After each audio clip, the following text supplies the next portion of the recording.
hay que buscar quiénes son los titiriteros y ahí encontramos la solución al conflicto. En cualquier momento lo podían matar. Recuerdo la cara de Yamid en un rincón desconsolado. Eso no es verdad, nunca fue guerrillero del ELN, que lo llamaban Heidi, en las montañas de Colombia. No, él tenía relaciones y las ampliaba porque ese era su espíritu. El conductor me dijo, mataron a Garzón. Yo inicialmente creo que se trata del alcalde de Bogotá, Lucho Garzón. ¿Y dónde mataron al alcalde? Me dijo, no, a Jaime, huevón, mataron a Jaime. Muy buenas tardes, soy Diva Yesurún y hoy abrimos el expediente final de la vida de un hombre polémico, irreverente, amado, odiado, criticado, idolatrado y hasta juzgado. Son muchos los sentimientos, los comentarios y las expresiones que salen a flote cuando se nombra al inmortal Jaime Garzón. Hay un Jaime Garzón que Colombia no conoce. Definitivamente su vida y los motivos de su muerte son un mito urbano. Su muerte estaba anunciada. Jaime Garzón sabía que sus días estaban contados. ¿Por qué no se tomaron las medidas preventivas para evitar aquella tragedia? Señoras y señores, prepárense. A partir de este momento, ustedes comenzarán a conocer cómo fueron realmente los últimos días de vida de Jaime Garzón y también, claro, cómo fue su posterior muerte. Aquí les contaremos la verdad a través de personajes del ámbito nacional. Ellos nos ayudarán a conocer paso a paso los detalles de este expediente final. Comenzamos. Pues claro, Jaime Garzón, el que cobra por los secuestros. Aún me van a matar. Jaime tiene una sentencia de muerte. Castaño me dijo que me iba a recibir. Lastimosamente no alcanzó.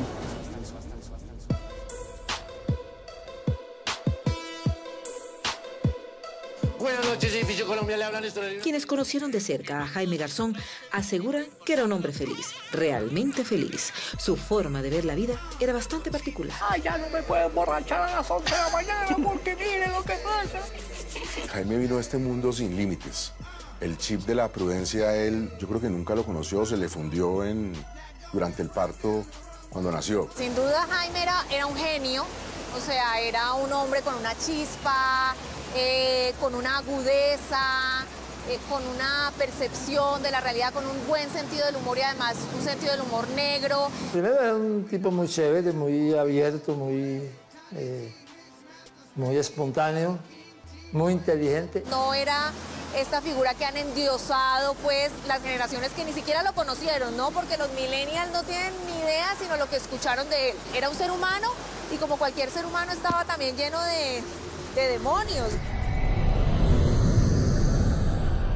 En la escala de los poderes, desde cualquier punto de vista político, social, económico, laboral, los de arriba siempre sufrían más con esa irreverencia de él. La irreverencia se necesita a veces. Le tomaba el pelo a todo el mundo en política y le decía cosas fuertes por la vía del emperador y de los personajes que él hacía en televisión. Pues era una persona de una chispa permanente, el chiste permanente, de encontrarle la comba al palo para que lo que él le estuviera diciendo o lo que él fuera a decir sonara curioso, sonara a un vainazo. El humor es la única posibilidad que tiene este país, o si no, imagínese el gobierno de Turbay cómo lo hubiéramos resistido. Garzón era abogado, humorista, locutor, presentador de televisión, pedagogo, mediador de paz y hasta alcalde menor de Sumapaz, Cundinamarca. Siendo alcalde mayor de Bogotá, hice grandes obras. El puente de la 92, el relleno de Doña Juana, la troncal Caracas y la destitución de Jaime Garzón como alcalde menor del Sumapaz. Desde el mismo momento en que él asume entrar a la guerrilla, porque él estuvo en la guerrilla, creo que le tenían el apodo de Heidi o algo así, la niña de las praderas, y creo que le tenían un trabajo que era como, según me contó él, era sacar los billetes de las caletas, orearlos para que no se dañaran y luego volverlos a guardar. Eso no es verdad, nunca fue guerrillero del ELN, que lo llamaban Heidi, en las montañas de Colombia. No, él tenía relaciones y las ampliaba porque ese era su espíritu, de exagerar y de mamar gallo. Eso nunca se evidenció ni se fue manifestado por nadie en particular. Él lo que era un abanderado en ese escenario, en una época muy conflictiva del país, de la paz. Yo por lo que abogo por la línea media es porque hay que escucharlos a ambos. Hay que escuchar al gobierno y hay que escuchar a la guerrilla. Y sobre todo, si en la mitad hay gente secuestrada, que es la que en realidad está sufriendo. Tenía una vida llena de gran variedad de actividades y de muchos amigos. Al parecer, era bastante excéntrico en su cotidianidad y también en sus bromas. ¿Y vieron la que viene a continuación? ¿Sufre usted de calambres cada vez que los congresistas viajan al exterior por cuenta de sus impuestos? Sí, señor. Pero su carisma era tan grande que al final todos terminaban riéndose de sus actos. Tan huevón, no. Le gustaba acercarse al poder, le gustaba ser amigo de Gaviria, ser amigo de Pastrana. Entonces, ¿de qué hablo, presidente? Ay, no, entre menos hable mejor, hola. Pero todo el mundo lo quería. Él generaba ese tipo de reacciones en la gente, porque la gente sintió su muerte como la muerte de un familiar, de un amigo, de alguien personal. Todos, aunque no hayamos sido amigos de Jaime, yo no fui amigo de Jaime, yo no salía los sábados con él a la finca, ni iba a las comidas, ni nada de eso. Yo sentía que se había muerto un amigo. Le gustaba andar en un Porsche descapotado, le gustaba andar con un Rolex de oro. Personaje maravilloso de mi vida, de mi espacio, de mi restaurante. Porque era una delicia oírlo mamar gallo, como también cuando se ponía trascendental y hablaba de temas serios. Jaime tenía el país en la cabeza.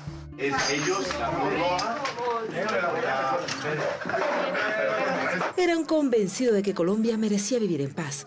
Por eso, de manera paralela a su trabajo en televisión, se dedicaba a ser intermediario en la liberación de algunos secuestrados por la guerrilla.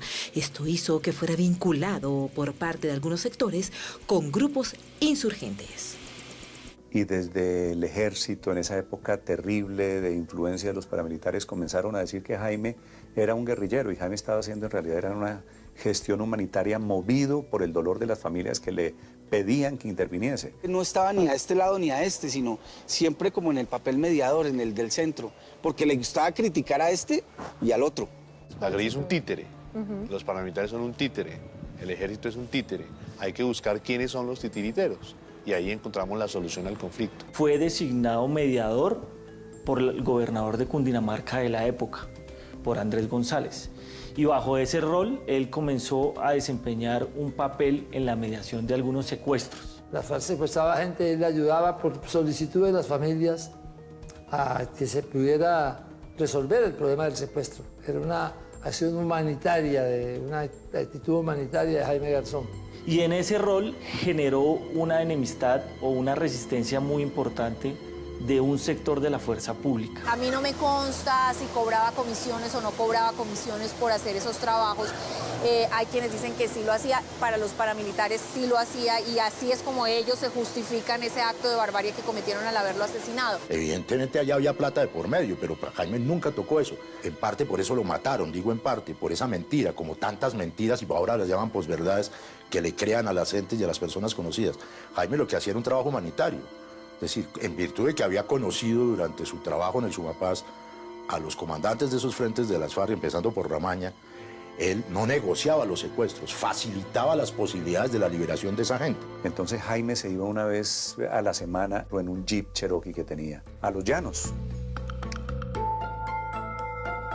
Y se perdía todo el día y se iba él solo, tal vez con algún familiar, y se iba a recoger un secuestrado. Estaba comprometido con un mejor país. Participar en negociaciones para la liberación de secuestrados llegó a ser considerado un delito. Había una criminalización de esa práctica de buscar la liberación de los secuestrados. Yo personalmente le pedí al SAR antisecuestro que me informara si él estaba autorizado o no.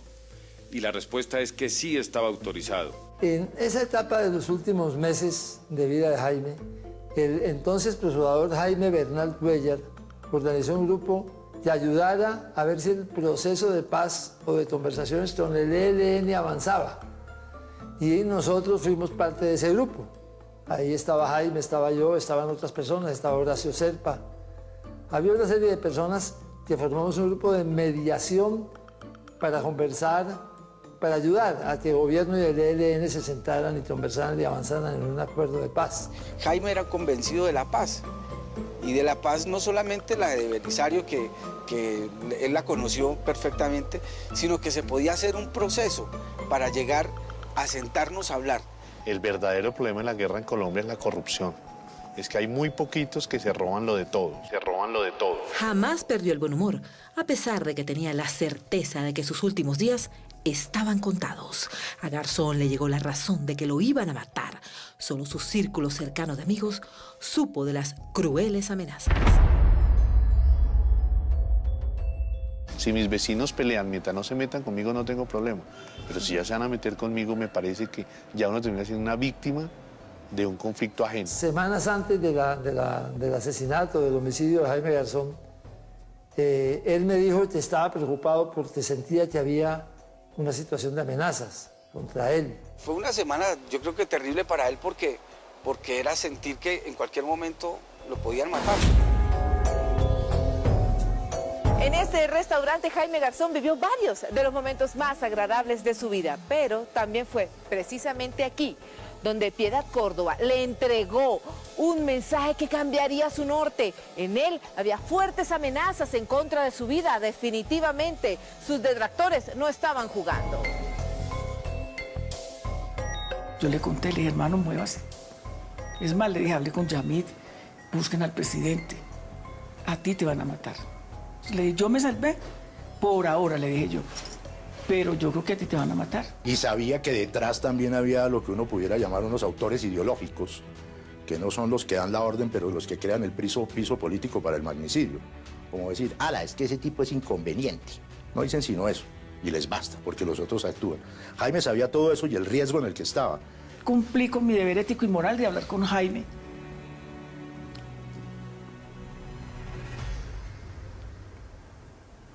Para que se salvara. Los últimos días de vida de Jaime Garzón fueron un calvario. Su andar era lento. En algunos momentos se le veía absorto en sus pensamientos. Sus ojos reflejaban una tristeza infinita. El humorista y politólogo sentía que en cualquier momento podían acabar con su existir. Jaime se ausentó por muchos días de Caracol Televisión. ¿Dónde está Jaime? ¿Dónde está Jaime? Y empezamos a conocer que esas amenazas que se venían incrementando contra Jaime se iban haciendo cada vez más concretas, cada vez más reales. A Jaime lo van a matar. Jaime tiene una sentencia de muerte. Jaime está escondido. Todos los días me decía, Mary, me van a matar, Mary Mau, me van a matar, Mary Mau, me van a matar. Y yo no lo van a matar. Y yo pienso que nos confiamos de eso, que porque era Jaime no lo iban a matar. Hizo hasta lo imposible por tratar de salir victorioso de las amenazas de muerte. Estaba atemorizado, pero era un miedo que se escondía detrás de la cortina del buen humor. La solución es nuestra y la solución la daremos nosotros a balas, señores. Cuando me maten y me hagan la autopsia, los de medicina legal van a encontrar que tengo el calzoncillo al revés porque este calzoncillo es el único que tengo y está totalmente sucio. Y uno le decía, Jaime, ¿es en serio lo que me estás diciendo? ¿Estás hablando de cómo va a ser tu necropsia? Esto es muy chistoso porque él mismo contrató 2 escoltas, pero realmente nosotros los cuidábamos a ellos, porque realmente ellos tampoco se tomaron las cosas muy en serio por los mismos chistes de él y por la misma situación y la vida como él la estaba viviendo. Sabía pues que después del crimen de Carlos Pizarro y después del crimen de Luis Carlos Galán, que no estaban tampoco tan lejos, en el cual estuvieron, y hoy está comprobado, comprometidos sus propios escoltas en la facilitación del asesinato, tanto como Pizarro como Galán, pues sabíamos perfectamente que eso no servía para nada. Ahora que veo que estuvieron detrás de nosotros las personas que lo querían asesinar y todo, yo digo, Dios, yo estaba ahí con él en todos los momentos. En muchos momentos se sentía solo. El único lugar donde su alma encontraba paz era en la emisora Radionet. De un día a las 2 de la mañana apareció y saludó, muchachos, ¿qué tal? Hola, Jaime. Pero, bueno, ¿y por qué este tipo está aquí hoy y a esta hora? Y yo creo que en momentos de soledad, seguramente de miedo o de... También hay una soledad que le golpea a los famosos, ¿no? Y yo creo que a Jaime también en algún momento lo tuvo que haber tocado. y en un momento de esas de soledad encontraba en Radionet ese nicho y llegó a dormir a uno de los estudios.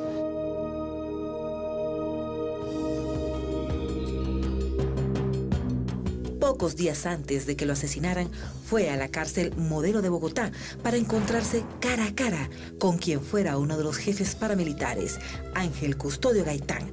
Allí buscaba abogar por su vida, que ya había sido sentenciada por el temido Carlos Castaño. El jueves, el día antes de su muerte en el canal, sobre el mediodía, me sorprendió. ¿Qué haces aquí? Jaime se sentía agobiado, se sentía intranquilo. Jaime había conversado con jefes paramilitares recluidos en la cárcel. Él había buscado ese encuentro, se lo habían agendado como una forma de interlocución que él estaba buscando para poder llegar al determinador de su muerte, a la persona que había dado la orden de asesinarlo, que era Carlos Castaño, el jefe de las Autodefensas Unidas de Colombia. Él incluso buscó mandos militares que pensaba que podían tener alguna manera de llevar una razón para que esa orden de asesinarlo, que ya se había dado, se cumpliera. Fue una semana, yo creo que terrible para él porque era sentir que en cualquier momento lo podían matar. Habló con estos personajes en la cárcel que le dijeron que Carlos Castaño lo iba a recibir el día sábado en Tierra Alta. Para ese entonces, la cúpula paramilitar estaba conformada de la siguiente manera.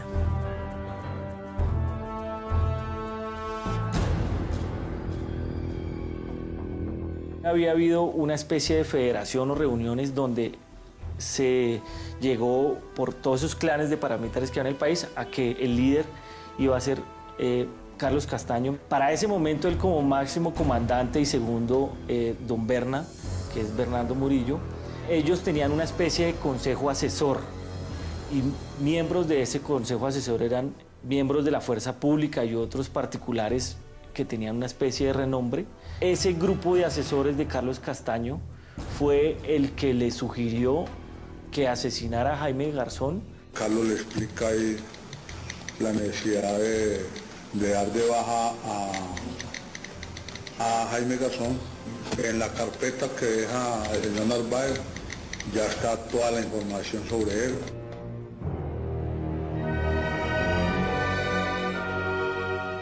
Las amenazas en contra de la vida de Jaime Garzón se hicieron presentes varios meses antes de que finalmente fuera asesinado. Para ese tiempo, el bloque Cacique Notivara de las Autodefensas secuestró a la senadora Piedad Córdoba, más exactamente el día 21 de mayo de 1999.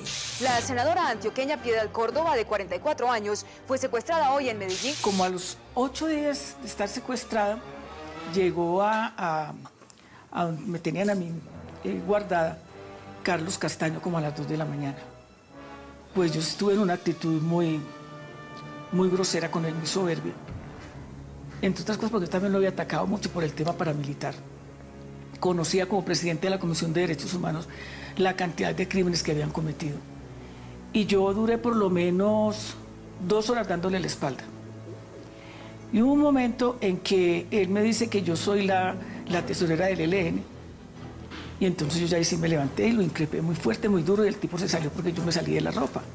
Volvió a entrar y ahí es donde él empieza a hablarme pues de una serie de personas, entre esas María Emma Mejía, Rodrigo Pardo, Horacio Serpa, y llega al tema de Jaime Garzón. No me dijo Jaime Garzón, me dijo, sí, usted que es tan amiga de Betún.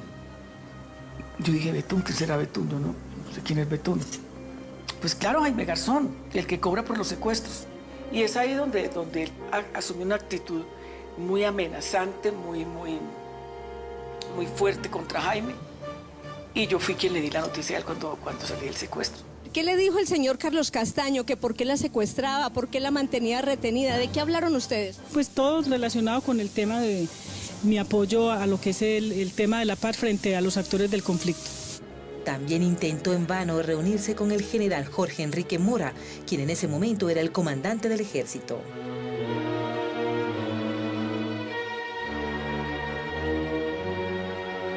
Él creía que habían militares que podían enviar razones o podían tener contactos que finalmente pudieran enviar una razón hasta los máximos jefes del paramilitarismo, que en ese momento eran los hermanos Castaño, concretamente Carlos Castaño. Y él pensaba que a través de ese círculo militar, por los vínculos que siempre se conocieron, podía llegar esa razón de que él estaba dispuesto a reunirse, que lo que él quería era hablar de paz, que él no era un guerrillero, que no comulgaba con las actuaciones delictivas de la guerrilla, sino que por el contrario pensaba que el país podía encontrar un camino de paz. ¿Usted que siembra palma y todo eso, le toca pagarle boleteo a la guerrilla? No, señor. ¿Entonces tiene un grupito palaco? Tampoco. ¿No? Entonces, ¿cómo hace para que no lo moleste? Hemos educado a nuestra gente. Jaime Garzón hizo hasta lo imposible por salvar su vida. Él sentía que sus días estaban contados. Por eso, precisamente, alquiló una avioneta para desplazarse hasta los Montes de María. Allí tendría una cita privada con el líder paramilitar Carlos Castaño. Garzón quería demostrarle que él no era un emisario de la guerrilla. Y él me contó que iba el sábado a visitar a Carlos Castaño. Lo más que todo hablar con él para aclararle cuál era la situación y preguntarle, oiga, ¿qué es lo que, por qué me están buscando? ¿Qué es lo que les pasa a ustedes conmigo? Castaño me dijo que me iba a recibir y tal, entonces él me va a decir una cosa muy importante, entonces si yo no voy, él de pronto va a pensar que soy un cobarde, entonces tengo que ir. Lastimosamente no alcanzó. Y bien, nosotros continuamos descubriendo los puntos hasta ahora desconocidos del asesinato de Jaime Garzón, porque definitivamente no todo lo investigado ha sido revelado. Me parece que aún falta una pieza de ese rompecabezas. Yo estoy con la teoría de Marisol. Marisol era la hermana menor que valientemente se ha dedicado durante todos estos años a buscar y a escarbar lo que hay detrás. Y esa conexión entre los paramilitares y el ejército, que tenían vínculos inocultables en esos años 90. Esa relación todavía no se ha destapado. Aquí todavía falta por descubrir la otra mitad. Lo cierto es que el propio Departamento Administrativo de Seguridad, DAS, tuvo injerencia en poner esos testigos y en desviar la investigación por mucho tiempo. Lo que se hizo durante los primeros 14, 15 años fue desviar absolutamente la investigación. Se acusó a una gente que definitivamente no era la que tenía que ver con el asesinato de Jaime Garzón. El líder paramilitar Carlos Castaño dio la orden de matarlo por sugerencia de un alto directivo del DAS. ¿Por qué Garzón se volvió una piedra en el zapato para ellos si, al parecer, era un simple mediador de paz? Y sabía que había gente dentro del ejército, y este es el fondo del asunto, que le estaba haciendo la guerra, y una guerra, por supuesto, soterrada, como eran las guerras de esos años 90. Y había alianzas y él no era ingenuo y él sabía cómo funcionaba este país. Yo estoy absolutamente convencida que había un sector de militares totalmente involucrado. Y yo lo puedo decir porque además yo vi prendas militares donde yo estuve metida, pues donde me tuvieron guardada un tiempo. ¿Quién nos grababa las conversaciones? Aunque las investigaciones arrojaron que entre los planes de Carlos Castaño no estaba asesinar a Garzón, este cambió de idea luego de una reunión en la que se tomó la determinación de acabar con la vida de este líder de masas. Entre los asistentes a la misma se encontraban Diego Fernando Murillo, alias Don Berna, José Miguel Narváez, subdirector del DAS, y otros oscuros personajes de su círculo más cercano. José Miguel Narváez, que para aquella época era profesor de la Escuela Superior de Guerra del Ejército y tenía vínculos con las fuerzas militares, se trasladó a una finca que era una de las sedes desde donde operaba el paramilitarismo, donde estaba Carlos Castaño, y allí llevó ese material recaudado donde le habían hecho seguimiento a Jaime. Este convenció a Carlos Castaño concretamente de matarlo. Cuando Carlos Castaño daba una orden, no había marcha atrás. De inmediato, sus hombres de confianza se dieron a la tarea de cumplir sus oscuros deseos. ¿Qué hizo Carlos Castaño? Le indica a su segundo al mando, que para ese entonces era Don Berna, para que busque a los de la banda La Terraza, que era su oficina de sicarios, para que vinieran hasta la finca, que él quería darles las instrucciones personalmente. Entonces Don Berna llama al negro Elkin, que era el líder de la banda La Terraza. El negro Elkin viene con 3 personas y Carlos Castaño ya les da las instrucciones, les da la logística, les dice a dónde tienen que ir, les entrega los documentos y demás. Eran unos sicarios que pertenecían a una banda criminal de la ciudad de Medellín, que era la banda La Terraza. Negro Elkin, que era el líder de la banda La Terraza. Alias Ángela, alias Gilmar.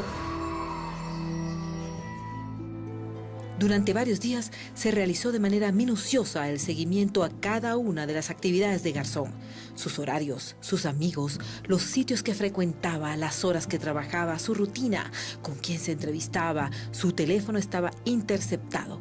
No había espacio para que se cometiera ningún error.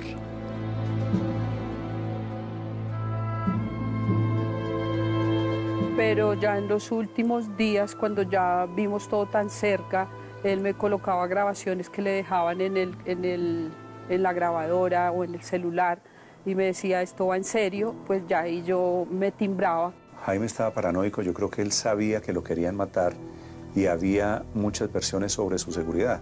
Jaime está tratando de desactivar ese plan criminal que lo está persiguiendo. Y Jaime estaba totalmente desprotegido y sabía que eso iba a pasar, y en el ejército sabían que eso iba a pasar, organismos de inteligencia sabían que había un atentado en marcha contra Jaime y nadie hizo absolutamente nada. Entonces él siempre buscaba a estas personas para darles la cara de frente.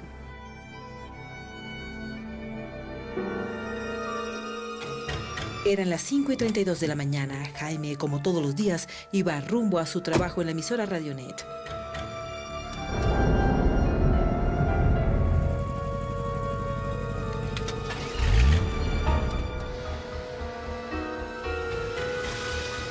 Una moto comenzó a perseguirlo sigilosamente desde el momento en el que salió de su casa. Se trataba de 2 de los miembros de la banda La Terraza. A esa hora de la madrugada eran pocos los carros que transitaban en la calle. Por eso se volvió prácticamente un juego competir con su compañero Néstor Morales para ver quién llegaba más pronto al trabajo. Echábamos carreras, cuando nos veíamos en la 26 echábamos carreras. Y ese día él pasó un poquito antes de lo que pasé yo lo vi pasar, pues porque había un punto, una intersección en donde nos cruzábamos. Jaime deja atrás a su compañero Néstor Morales. Llega a la altura de la carrera 40 con 25, rumbo hacia la 26. Se detiene en el último semáforo que le faltaba para llegar a Radionet.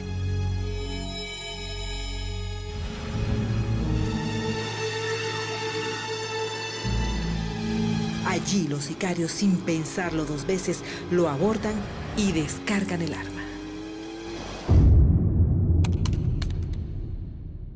El gatillero era alias Gilmar, era el experto que disparaba dentro de esa organización, y el otro era el que manejaba la moto, y en un paso de semáforo lo esperaron, arrancó y lo asesinaron finalmente.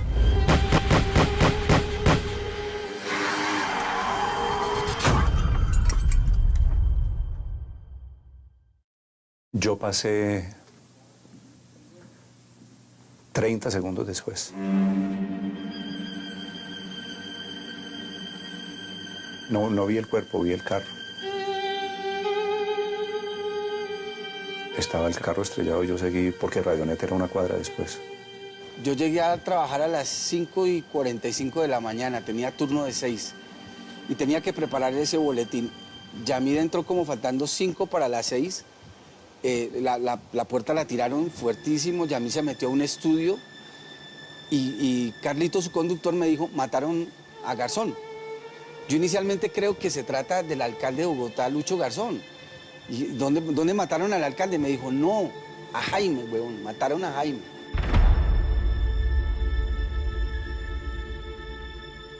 Fueron momentos de muchísima confusión porque uno no cree que a un compañero de uno le hubiera podido pasar eso y lo que él presentía que iba a pasar pasó. Y yo estaba como a 6 cuadras ya.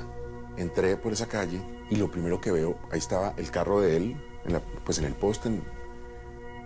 Y la primera imagen que tengo es la de Carlos Barragán, colega nuestro que fue a cubrir. Carlos estaba llorando.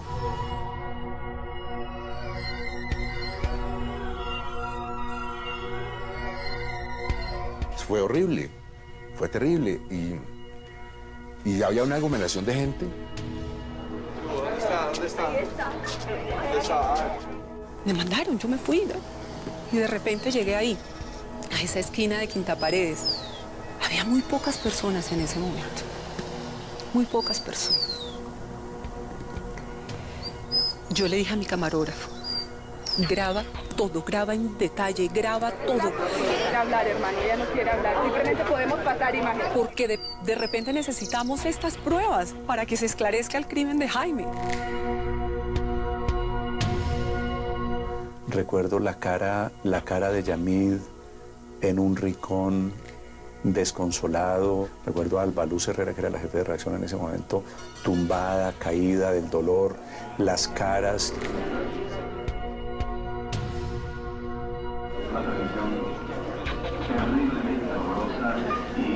Fuera de eso, tener que transmitir. A mí me tocó no solo verlo, no solamente estar con el dolor, sino transmitir en ese momento, porque desafortunadamente teníamos la primicia, porque nos había tocado ahí.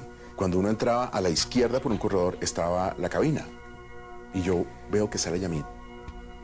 Y Yamid se recostó en una pared y comenzó a llorar. Yo nunca había visto llorar a Yamid. Nunca. Desapareció un tesoro y un personaje de un histrionismo y una magia fabulosa. En un momento les tendremos las mejores entrevistas de Heriberto de la Calle. Y hasta aquí los deportes. País de mierda. Y se me salió esa frase del alma, del corazón. Jamás la pensé, simplemente la sentí y por eso la dije. No se quedará así. Se llevaron la vida, pero no el pensamiento. Entonces yo le dije a la hermana y a la familia, hombre, llevémoslo, consigamos las autorizaciones y lo llevamos a la Plaza de Bolívar para que la gente se pueda despedir de él.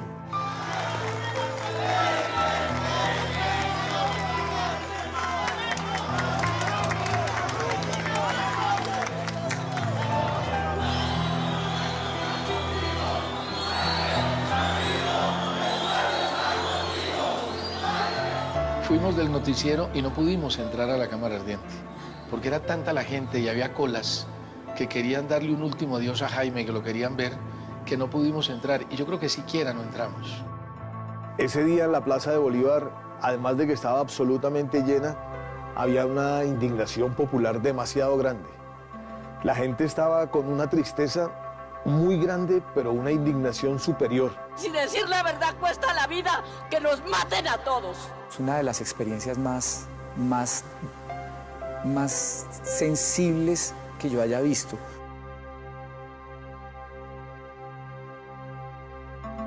Porque ya cuando uno se acercaba y había banderas, y había llanto, y había dolor, pues uno se embriagaba, se untaba también de esa tragedia. Y yo creo que fue mucho mejor al final no entrar y simplemente decirle a Jaime adiós, lo recordaremos siempre. Ya quisieran muchos líderes políticos de este país reunir esas masas que el adiós a Jaime Garzón reunió.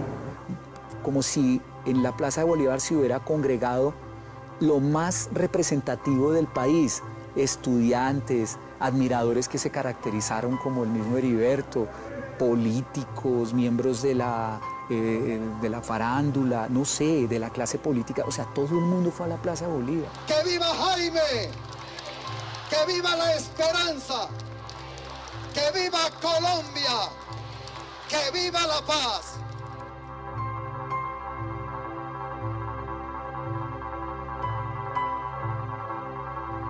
Fue una peregrinación muy grande al patio.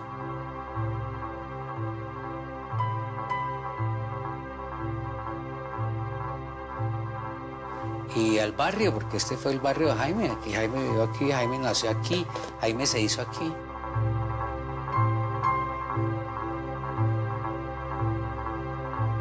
En ese momento sentía era que la gente se había quedado como sin un líder, como sin un guía.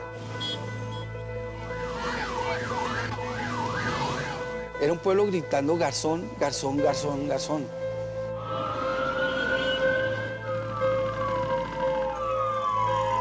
Y lo triste de esto es que no había una explicación de por qué lo habían matado, de quién estaba detrás, y era como la impotencia de un pueblo, ¿no? Que reclama y grita.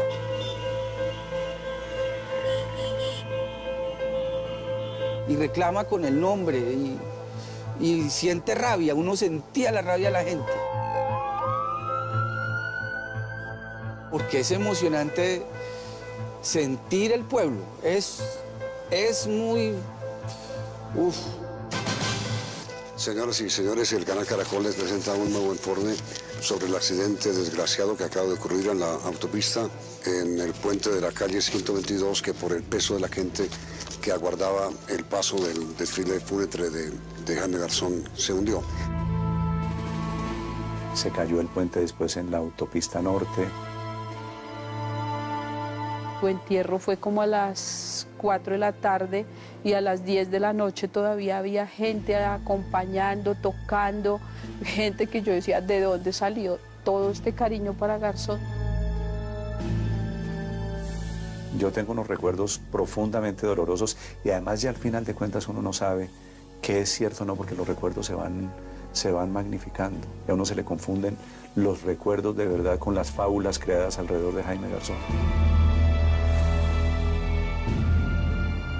Él sí nos narró su muerte, hizo show con todo, la muerte, nos llevó los carteles, entonces en los carteles asesinaron a Jaime Garzón, pero en lugar de flores traiga dólares, no sé qué. Nunca me imaginé tanto cariño para él.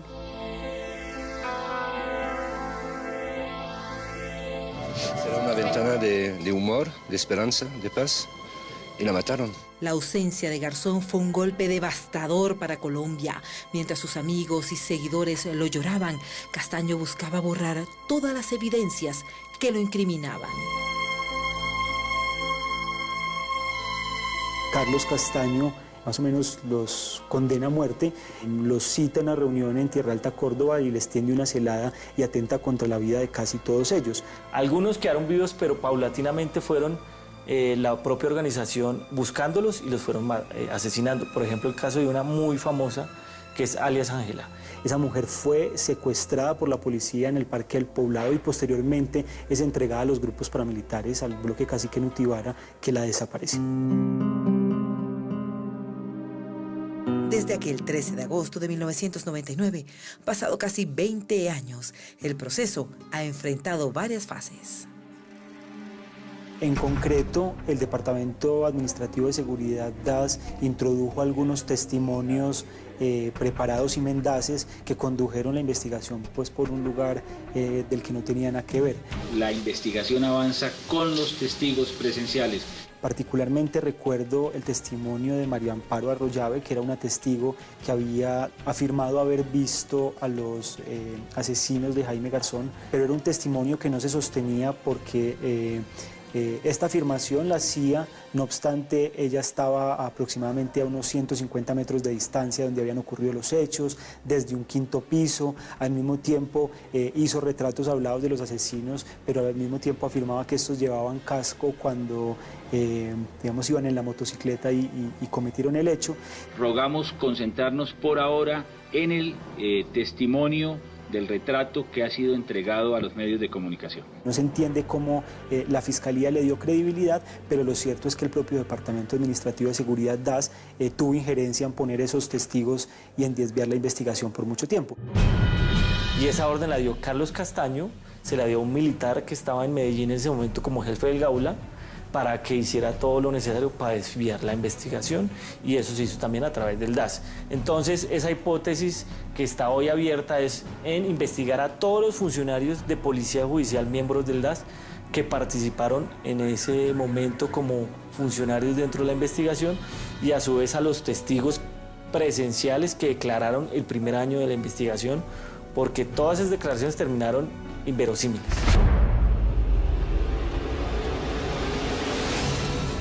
Fue hasta 2004 cuando la justicia dictaminó que Carlos Castaño fue el determinador del crimen, convirtiéndose en el primer condenado, seguido por José Miguel Narváez, subdirector del DAS.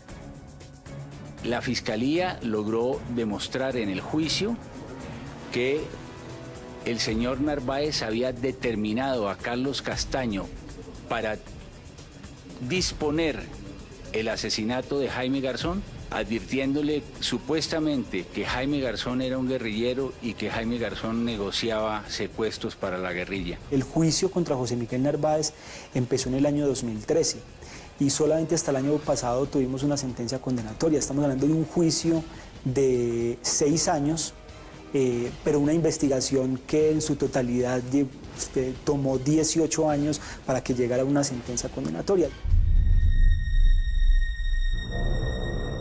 17 años se demoró la justicia para establecer que finalmente el crimen fue ejecutado por sicarios de la banda criminal La Terraza de Medellín, al servicio de Diego Fernando Murillo, alias Don Berna, con el apoyo de miembros del ejército. Carlos Castaño, pues por obvias razones ya muerto. Personas vivas está Don Berna, Bernardo Murillo, que está detenido pagando una pena por narcotráfico en Estados Unidos. El coronel Jorge Eliezer Plaza Saavedra, hoy privado de la libertad por este homicidio y por otros hechos, está pendiente de sentencia condenatoria. Está en investigación, luego se presume su inocencia, pero está en investigación el general Rito Alejo del Río como determinador del homicidio.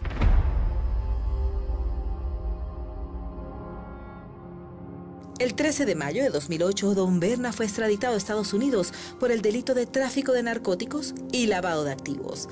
Hasta la cárcel federal de Miami, en la Florida, donde aún permanece recluido, fue un grupo de investigadores para entrevistarlo sobre la muerte de Garzón. Allí le ofreció disculpas a la familia y a Colombia. Aprovecho la oportunidad para pedirle perdón a la familia del señor Jaime Garzón por ese hecho tan lamentable. Creo que todo Colombia perdimos todos. Aprovecho también pues para pedirle perdón a todo el país porque todo el país se sintió afectado por este crimen. El país perdió a una persona que representaba su conciencia. Yo diría que mataron una buena dosis de verdad, una gran dosis de humor. Esas cosas de oro al Congreso no le da miedo que se las roben allá. No, el Congreso no roba. El bufón en cualquier sociedad es sagrado, no se le toca. Una persona como Jaime Garzón le hace mucha falta a una sociedad como la nuestra. Porque el bufón es la contraparte de todo, y aquí lo asesinaron. Una persona como Jaime Garzón es supremamente necesaria desde su visión para mostrarle al país lo que está pasando, y desafortunadamente él no está.